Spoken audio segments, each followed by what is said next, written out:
ओम श्री गणेशाय नमः। हमने राशियों का अभ्यास चालू किया है, तो राशियों के बारे में आगे पढ़ते हैं, आगे जानते हैं। राशियों के अपने वर्ण होते हैं। वर्ण मतलब सोचिए, स्वभाव भी, प्रकृति भी और व्यक्तित्व भी और बहुत सारे गुण अवगुण सब कुछ आ जाते हैं उसमें। तो हमारे पास ज्योतिष शास्त्र में 4 तत्व है। मानव के पास तो 5 तत्वों का देह है, पर हमारे जो एस्ट्रोलॉजी में मेन अभी हमें ये कंसीडर करना है, 4 तत्व है। पहला है अग्नि, पृथ्वी, वायु और जल। पहला है अग्नि, दूसरा पृथ्वी, तीसरा वायु, चौथा जल। अब ये 4 फिंगर्स फिर से आ गई है, आपको याद रखना है। हमारे पास 12 राशियां है, वो भी क्रमबद्ध याद करनी है, और ये जो 4 तत्व है वो भी क्रमबद्ध याद करने हैं। इसी क्रम में याद करने हैं, अग्नि, पृथ्वी, वायु, जल।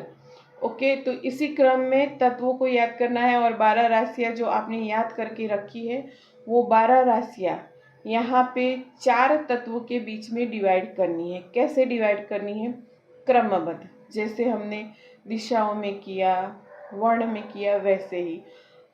मेष, वृषभ, मिथुन, कर्क, सिंह, कन्या, तुला, वृश्चिक, धनु, मकर, कुंभ, मीन। 4 तत्व थे, 12 राशियां डिवाइड की।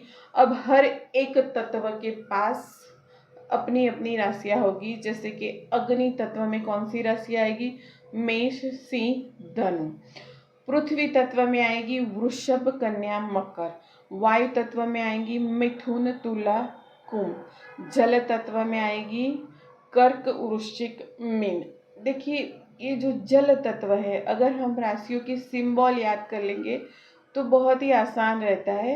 वो हम इसी में अभ्यास कर सकते हैं, या फिर हम गूगल भी कर सकते हैं। और लगभग सबको पता होता है कि 12 राशियों, जो ज्योतिष शास्त्र पढ़ना चाहता है, जो अभ्यास करना चाहता है, उनको सिंबल पता होंगे।